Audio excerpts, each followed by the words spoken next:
Oke,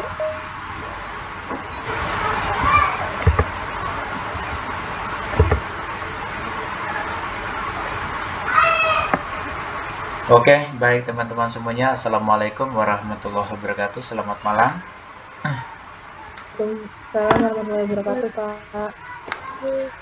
Oke, terima kasih banyak sudah sempat bergabung ya. Ini adalah pertemuan dadakan yang rencananya hanya beberapa jam, kemudian kita langsung pelaksanaan pada hari ini.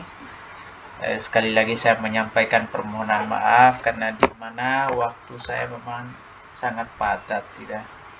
Dari pagi saya mulai dari tanggal 27 tadi ada kegiatan fullnya sekitar 8 hari di kampus.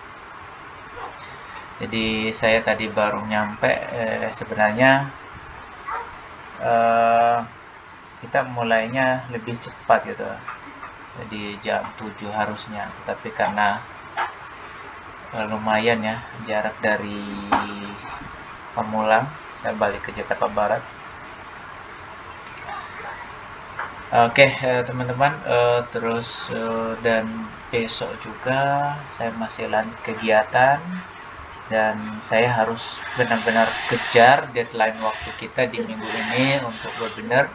Nanti kalau misalnya saya ketinggalan minggu ini, nanti kita tidak ada tambahan waktu lagi. Karena memang sistem di UT hanya seminggu setelah ini di sesi 7, maka di sesi 8 ini terakhir kita, teman-teman. Mohon diperhatikan lagi deadline waktu untuk pengumpulan tugas, jangan sampai nanti ketinggalan, karena yang menentukan teman-teman lulus di mata kuliah ini kan tergantung daripada tugasnya apa sudah disubmit atau tidak. Dan sebelum-sebelumnya alhamdulillah sudah saya memberikan nilai yang cukup baik untuk teman-teman semuanya tanpa ada pertimbangan yang lain. Saya pikir harus benar-benar support dan perhatikan dalam aspek nilai. Nah, itu yang paling penting teman-teman semuanya. Di sisi lain juga apa yang dipelajari dapat bermanfaat juga secara ilmu pengetahuan. Nah, untuk absensi tadi sudah saya absen. Yang belum saya absen, yang baru masuk Raden Ginanjar belum masuk, nanti akan saya absen. Sementara untuk Evi Yanti tadi udah saya absen juga. Yang lain juga sudah saya absen. Berdasarkan yang masuk hari ini, data yang masuk hari ini siapa aja. Oke, untuk Evi Yanti ada yang mau ditanyakan?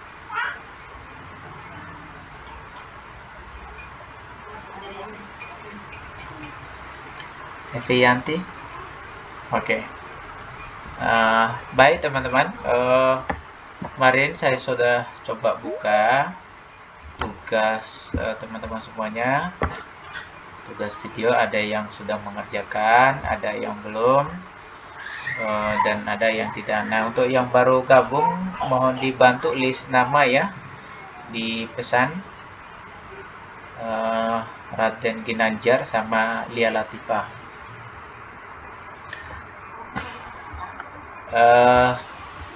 Mohon kerjasama teman-teman, karena di webinar ketiga kita hanya simulasikan kira-kira bagaimana praktek dari public speaking teman-teman dalam bentuk video.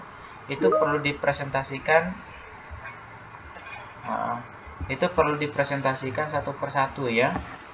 Nanti akan saya panggil teman-teman, jika belum mengerjakan tugas tidak perlu dipresentasikan, dan jika sudah nanti ditayangkan di sini bagaimana videonya, dan setelah itu baru akan saya cocokkan atau sintesiskan dengan teori kita sesuai dengan pada sesi 7 gitu ya. Oke, baik teman-teman semuanya, saya minta kesediaan dari siapa? Dari Gea ya. Dari Gea Tursiani udah bergabung.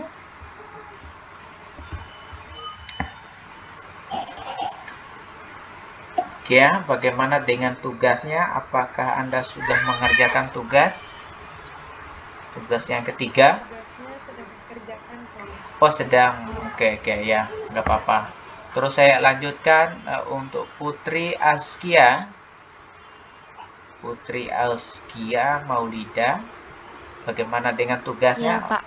Udah dikerjakan tugasnya? Saya masih revisi beberapa bagian sih, Pak, jadi belum selesai. Oke, nggak apa-apa. Kemudian saya lanjutkan pada Cutnanda. Cutnanda, bisa dengar suara saya, Cutnanda? Bisa Bapak. Bagaimana dengan tugasnya? Apakah sudah dikerjakan atau belum? Masih tahap editing sih Pak, kebetulan. Oke. Jadi belum full sepenuhnya selesai. Oke. Terus untuk Debbie Marcella. Debbie Marcella. Belum, Pak, masih edit. Masih diedit. Lanjut untuk Jingga.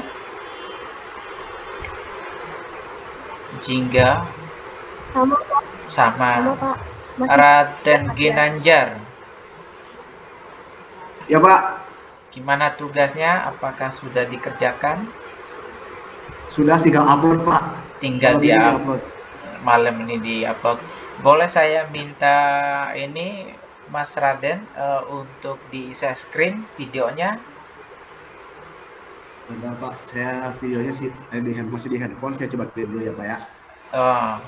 Oke. Kalau nggak bisa jangan dipaksain, supaya nanti kita ada evaluasi gitu ya. Kira-kira apa yang harus diperbarui atau apa yang perlu ditambah dalam videonya, supaya nanti teman-teman semuanya mendapatkan nilai terbaik gitu ya. Nah, terakhir untuk Lia Latifah.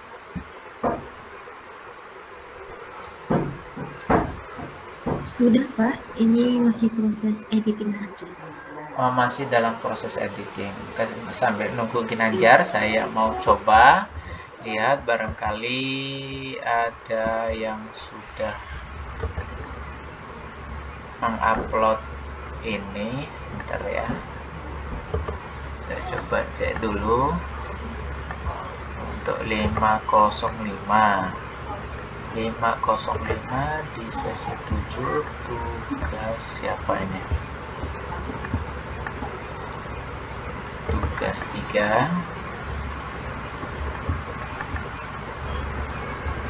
Terus sama sekali belum ada yang submit tugas. Oke, baik teman-teman, saya mau coba tampilkan dari ini video Mbak apa kemarin ya, lupa saya, yang di kelas sebelah, tapi ya menarik sekali.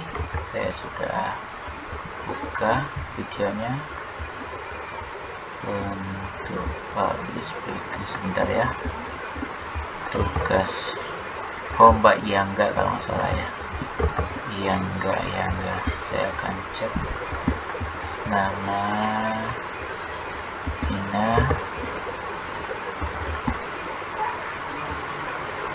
Baik, oke, untuk siapa? Sebentar ya. Ini sebentar ya, saya mau coba buka.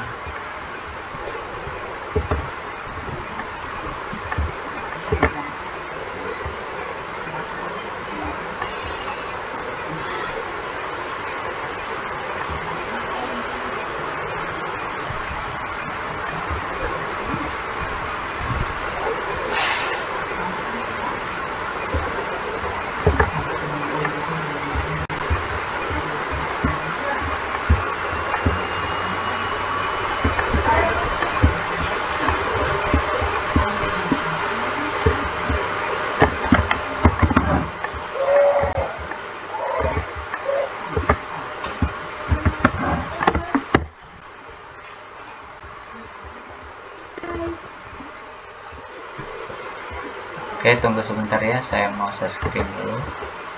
Ini salah satu contoh di mana praktek video public speaking dari teman-teman kita di kelas sebelah ya. Oke, teman-teman semuanya udah kelihatan nggak? Udah tampil nggak di sini? Terlihat Pak, lihat. Oke. Nah, sekarang kita coba perhatikan.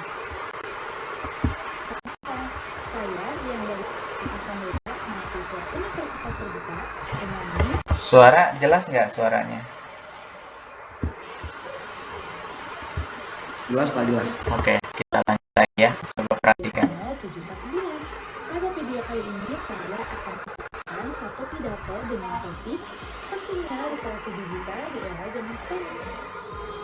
Topik kali ini audiensnya adalah anak-anak remaja, anak-anak sekolah, dan bertempat di aula salah satu sekolah.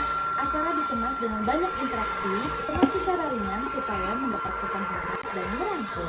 Juga menggunakan bahasa sederhana dan mudah dimengerti oleh anak-anak. Tujuan diangkatnya topik pentingnya literasi digital di era zaman sekarang ini yaitu adalah untuk menginformasikan dan meningkatkan kesadaran diri terhadap pentingnya literasi digital di era zaman sekarang. Dalam sebuah acara sudah pasti ada pembuka, isi, ice breaking, dan YouTube. Kali ini aku ceritain teks terbuka ya. Assalamualaikum warahmatullahi wabarakatuh. Selamat pagi adik-adik.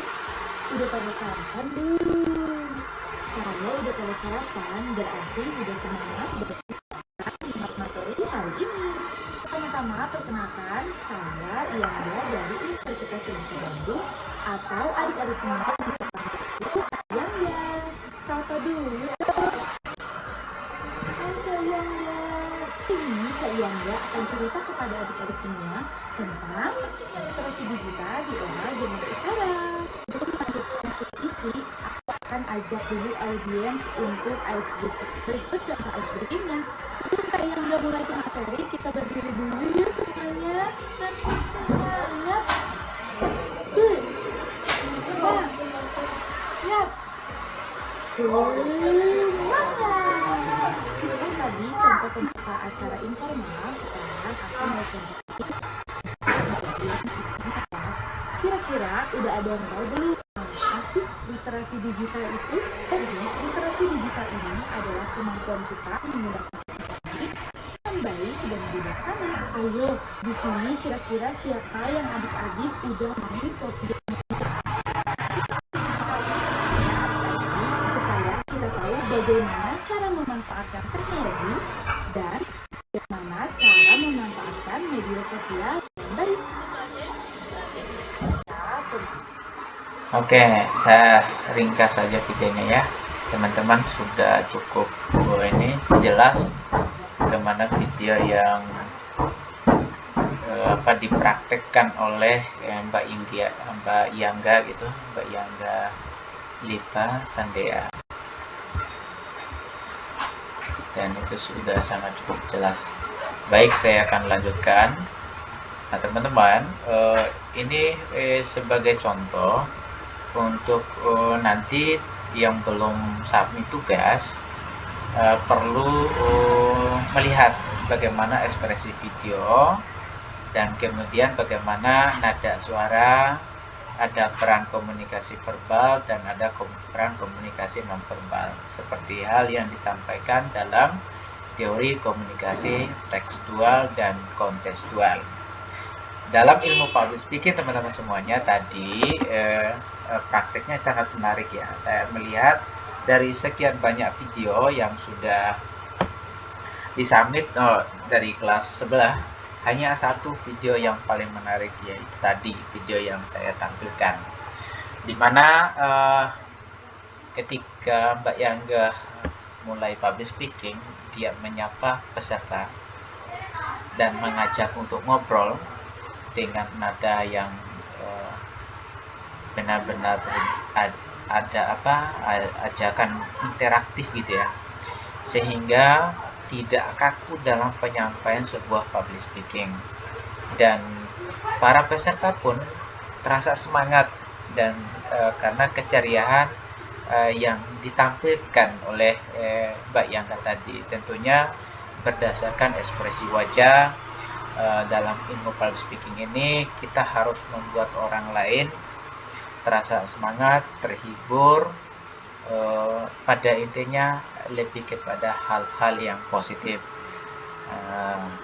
Dan video itu jangan dibuat hanya sepotong, misalnya sepotong itu sampai dadah misalnya. Kalau sampai dadah tidak kelihatan bagaimana kita menunjukkan simbol-simbol dalam komunikasi.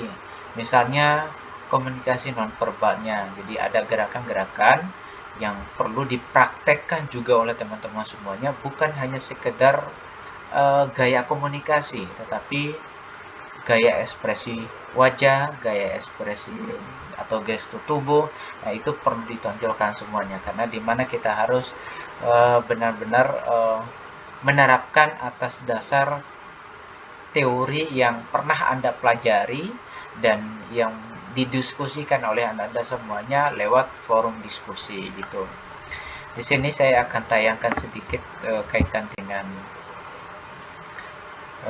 contoh dari teorinya. Sebentar teman-teman, saya screen dulu ya. Dari jendela Windows, oke. Windows. Nah, di sini sudah kelihatan banget ya. Nah, ini untuk di sesi 8. Saya coba cari yang sesi berapa nih? Sesi 7. Oke. Nah, sesi 7 ya. Sesi 7. Kira-kira materi sesi ke-7 udah kelihatan apa belum? Belum ya? Masih di materi sesi 8, Pak. Oh, masih di sesi 8. Sebentar, saya mau ganti dulu. Saya ganti dulu. Sudah. Oke. Nah. Oke, di sesi 7 teman-teman, ada pembahasan utama yang berkaitan dengan teori verbal dan non-verbal dalam public speaking. Dan tadi sudah diperhatikan bagaimana minggu lalu itu kan saya sudah review ya, kaitan dengan tugas-tugas teman, apa yang kurang, apa yang perlu ditambahkan. Ternyata tugas-tugasnya masih banyak yang ada tambahan kaitan dengan ice breaking atau salam pembuka dengan pantun atau dengan peribahasa ataupun dengan syair-syair lainnya misalnya.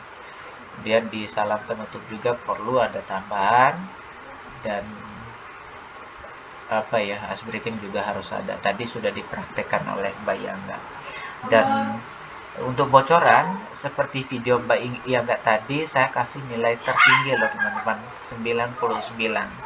Hanya tinggal 1% lagi akan mendapatkan nilai 100. Kenapa kurang dari 100%? Ketika dia public speaking, suaranya masih ditahan, masih ya sebagian tersimpan, sehingga agak kurang menarik ketika dia menyampaikan isi pidatonya. Ketika dia juga mengajak para peserta untuk ice breaking, masih benar-benar ditahan suaranya. Hanya di situ saja kekurangannya. Nah, kemudian kita lihat teman-teman, dalam persepsi audiens terhadap pembicara. Nah, setiap audiens tentu akan menilai dan melihat bagaimana konsep public speaking kita, apa yang kurang, apa yang menarik. Nah, semua halnya akan dilihat oleh audiens, bukan kita sendiri. Karena kita sendiri, seperti yang saya sampaikan dalam ilmu psikologis, tidak sedikit pun kesalahan akan dikritik oleh kita sendiri, melainkan kesalahan atau kebaikan dalam diri kita atau kebaikan yang kita miliki itu tentunya dari orang lain. Maka teman-teman juga perlu paham dalam teori konsep self diri itu. Nah, di sini teman-teman, dalam penelitian Albert kaitan dengan audiens, pertama yang dinilai itu kaitan dengan verbalnya secara pesan, gitu kan? Pesan atau komunikasi yang sifatnya tekstual. Kemudian bagaimana vokal? Vokal ini yang akan menentukan tentang kejenuhan atau semangat dan motivasi orang lain itu adalah vokal. Maka saya selalu memberikan contoh di mana Bung Karno memberikan pidatonya kepada masyarakat yaitu dengan vokalnya, sehingga benar-benar memberikan emosional kepada para audiens. Terus yang kaitan dengan visual, bagaimana penampilan ketika kita berbicara. Penampilan ketika kita berbicara itu ada gerakan-gerakan tambahan yang memberikan penguatan atas pesan yang disampaikan. Terus lanjutannya, hal yang perlu diperhatikan dalam bahasa verbal, tata bahasa, sopan, dan yang baik. Dan tadi sudah sangat bagus sekali seperti yang dipraktikkan oleh Mbak Yangga.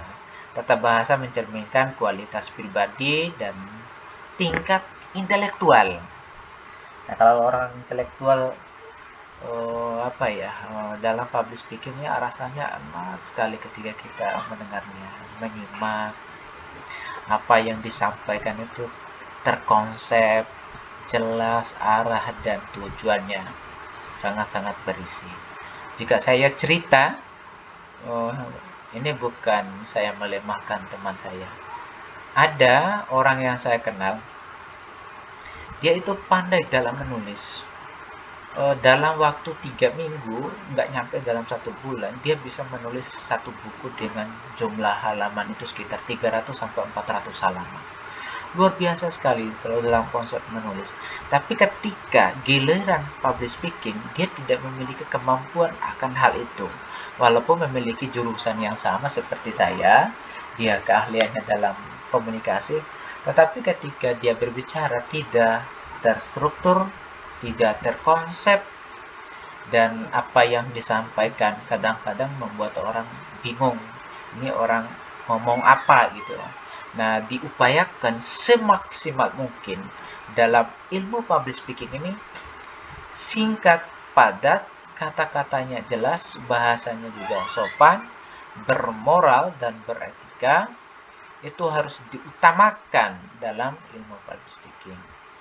Terus lanjutan di poin yang ketiga, menggunakan jargon atau istilah yang dimengerti oleh publik. Jika ada istilah-istilah, mungkin teman-teman seorang akademik selalu menggunakan istilah-istilah ilmiah, istilah-istilah akademisi, sehingga dalam istilah ilmiah itu penuh dengan arti, penuh dengan makna, orang bingung mau menyimpulkan apa. Oleh karena itu, dalam konsep public speaking diupayakan disederhanakan, gitu ya teman-teman. Dan seperti pembahasan Mbak Yangga tadi kaitan dengan literasi digital yang dia bicarakan, apa poin dalam literasi digital, pentingnya apa, fungsinya apa, tujuannya untuk apa, dia menyampaikan itu semua.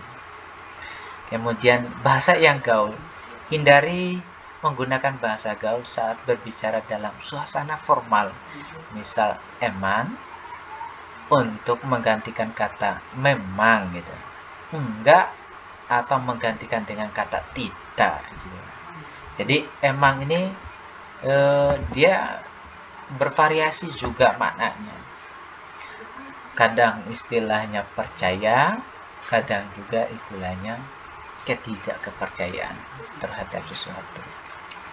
Nah, kemudian enggak itu adalah bahasa sifatnya bahasa keseharian yang tidak bisa kita gunakan dalam bahasa publik. Ingat ya, karena hanya ada dalam arti bahasa Indonesia itu tidak. Enggak itu artinya tidak suka, tidak ada misalnya. Sama sebenarnya tidak, tetapi kita harus menggunakan bahasa yang lebih formal sehingga banyak dipahami oleh banyak orang.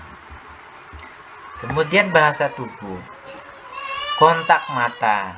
Tadi kalau teman-teman perhatikan,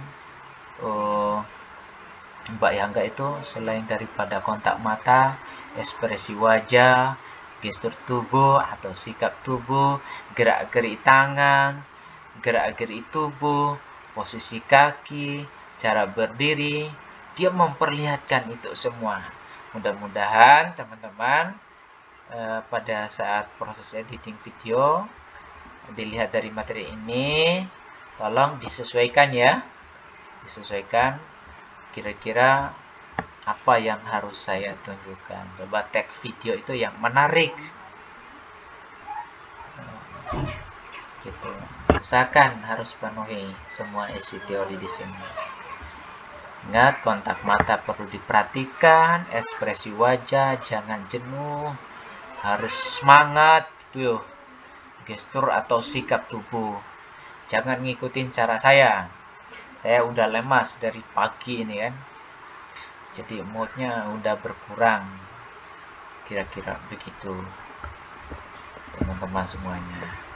Kemudian bahasa nonverbal,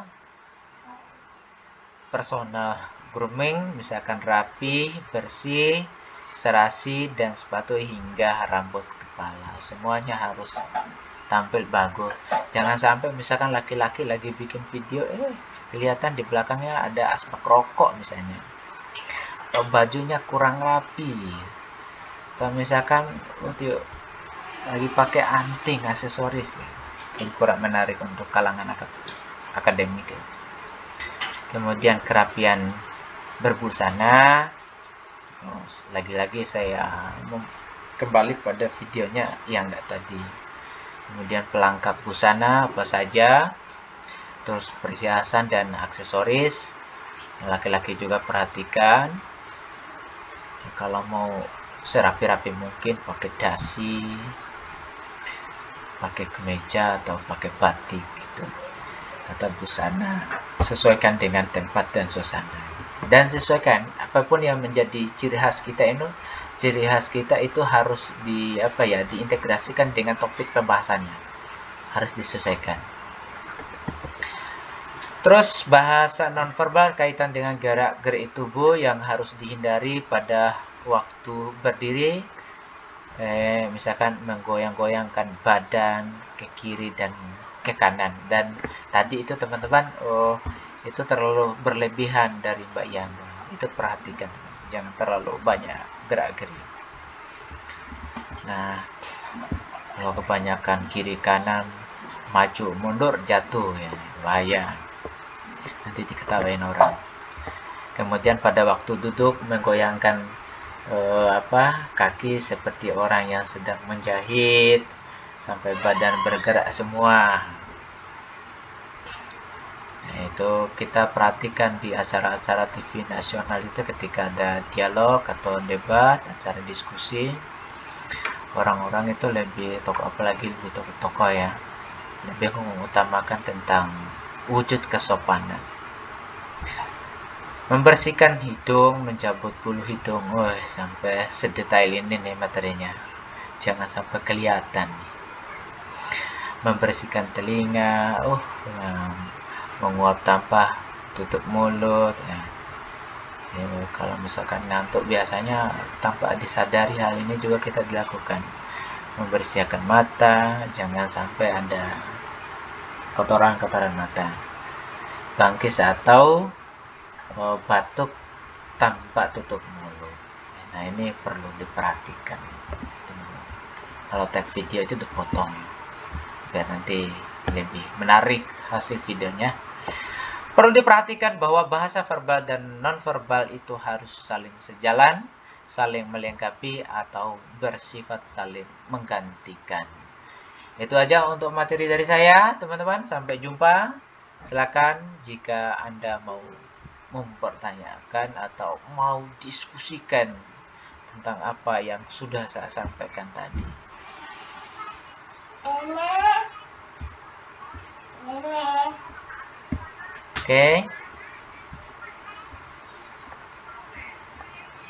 Oke teman-teman semuanya, ada yang mau ditanyakan kaitan dengan tugasnya? Ingat loh, kalau videonya kurang menarik nanti nilainya di bawah standar kelulusan. Harus kejar sampai nilainya 100. Oke, cukup jelas? Jelas, Pak. Oke, cukup jelas. Terima kasih. Jika tidak ada pertanyaan, oke, Pak, silakan ya, silakan. Pak, itu kita bikin videonya harus pakai itu Almed Universitas Terbuka. Enggak seharusnya pakai almet juga, cuman lebih rapi aja. Misalkan dia bahas tentang pendidikan anak, misalkan di sekolah, berarti pakaiannya ya nggak harus pakaian itu, mungkin batik atau pakaian apalah yang paling menarik.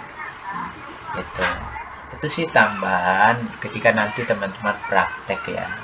Secara materi tadi, totalitasnya secara ideal itu harus diterapkan. Jika dalam video ini yang pertama itu diutamakan rapi, gitu, diutamakan rapi ya, gitu ya Gia ya, nggak harus pakai almet. Jangan sampai nanti salah pengertian. Misalkan saya kasih contoh tadi, wah diharuskan pakai almet, padahal saya kan belum dapat almet ya gitu. Nah itu menjadi masalah lagi. Saya tidak mempersulitkan teman-teman semuanya. Yang terpenting seperti hal yang saya sampaikan tadi, itu berdasarkan teori, diutamakan rapi. Karena segala sesuatu itu dinilai teman-teman. Cara pandang aja kita dinilai oleh orang lain. Kayak gaya. Bapak yang nanya Debbie bukan Gea, Bapak. Oh, mana Debbie? Oh, Debbie ya. Sorry. Bapak mau tanya lagi, kalau misalkan ngelihat teks atau harus dihafal ya? Teks itu boleh kalau teman-teman pernah pernah ke acara TV misalnya. Di acara TV itu di depan dibuatkan layar besar, teksnya dengan yang tulisan besar, sehingga nanti kita nggak kelihatan bahwa kita sedang membaca teks. Bisa nggak kayak gitu modelnya? Bisa nggak? Jadi kalau misalkan baca teks ini, saya coba praktekkan baca teks. Katakan ini teman-teman lagi pegang HP misalnya. Pegang HP, ini lihat mata saya lagi lihat HP. Tapi jangan sepenuhnya kita baca sampai selesai. Mulai dari videonya sampai selesai kita baca teks. Itu tidak menarik dalam public speaking. Teks itu hanya sepintas kita lihat supaya kita ingat akan konsep yang ingin kita sampaikan. Kira-kira gitu ya. Jangan terlalu monoton pada teks. Boleh monoton pada teks, tapi nanti kontak matanya orang tidak kebaca bahwa kita sedang membaca teks. Tetapi di depan di belakang kameranya kita ada teks yang kita siapkan. Ya, mungkin kelemahan kita untuk menguasai konsep ya dibuatkan seperti tadi saran saya. Ya kalau bisa sih diusahakan pelajari dulu konsepnya, baru kita praktek. Ya misalkan kalau teman-teman sampaikan semua kaitan dengan materinya kemarin itu, misalkan ada yang 1 slide, 2 slide, itu kan membutuhkan waktu yang lama ya. Jadi durasi video itu diperhatikan sesuai dengan perintah di tugas itu. 3-5 menit. Durasinya nggak usah lama-lama. Yang penting apa yang disampaikan itu cukup jelas, diringkas saja. Atau dalam istilah-istilah media itu dikompres. Terakhir aku enak bedake soalnya nyembur itu.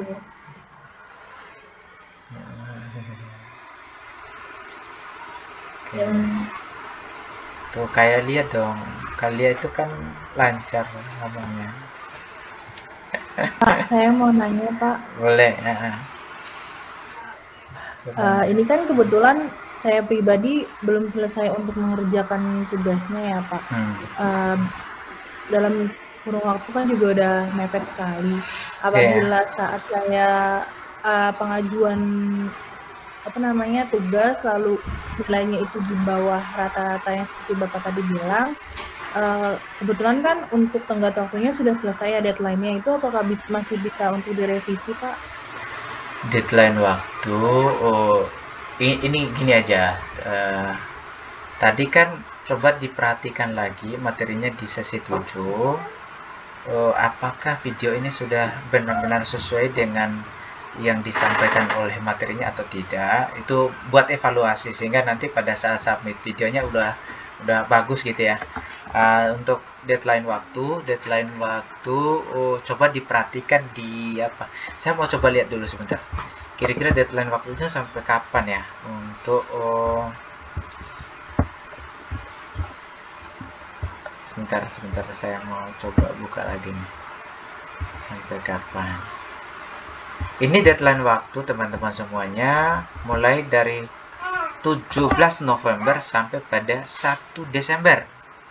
Artinya tinggal beberapa hari lagi untuk diupayakan membuat tugas itu atau mengerjakan tugas. Kalau bisa secepatnya besok gitu ya, besok atau lusa udah selesai. Nah, deadline itu. Nah, nanti kalau udah lewat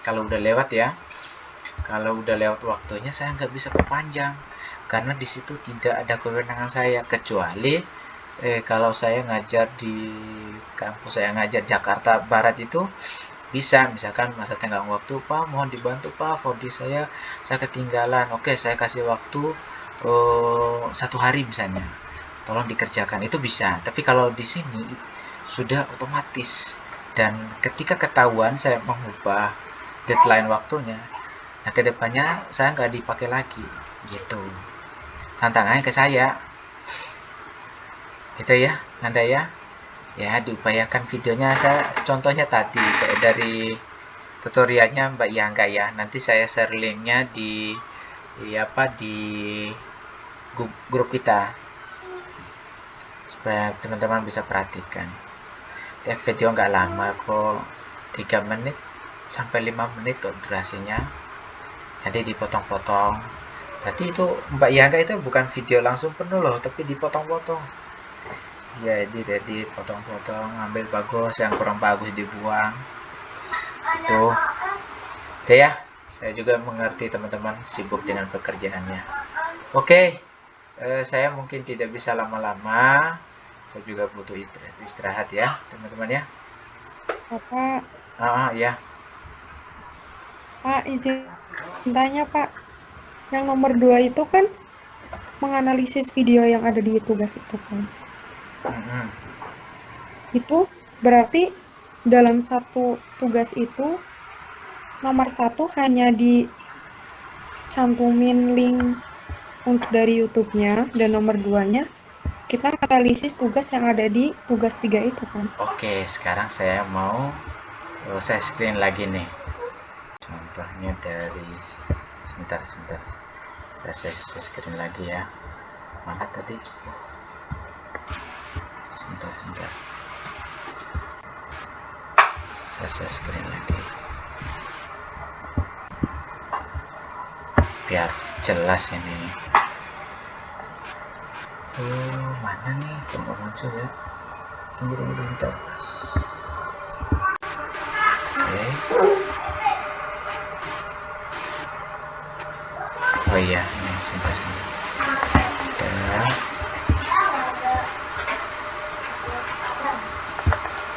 Windows. Oh ini udah. Oke, tolong diperhatikan teman-teman. Udah kelihatan nggak?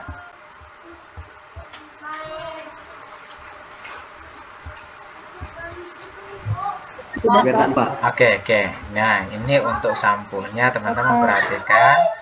Ini sampul. Kalau nama saya udah segini aja lah. Nama saya Kode Kelas. Nama program studi ilmu komunikasi. Kampus dari mana, terus ini soal melakukan praktik public speaking berdurasi 3-5 menit. Nah kemudian penggunaan bahasa, ini teori-teorinya. Nah sementara yang kedua kaitan dengan mengevaluasi praktiknya apa saja. Nah di sini jawabannya ada, berikut ada link video. Sementara dalam hasil evaluasi setelah menonton video tersebut, kembalikan topik dari yang relevansi. Nah, ini dari isi video Anda sendiri Anda buatkan. Cara menyajikan, pembukaan isi, dan penutup. Nah, jadi ringkas ini gampang kok. 3 kualitas. Nah, kalau mau screenshot boleh. Oh, nanti saya kirim filenya. Contoh. Mau filenya. Ntar saya tak kirim ya. Oke.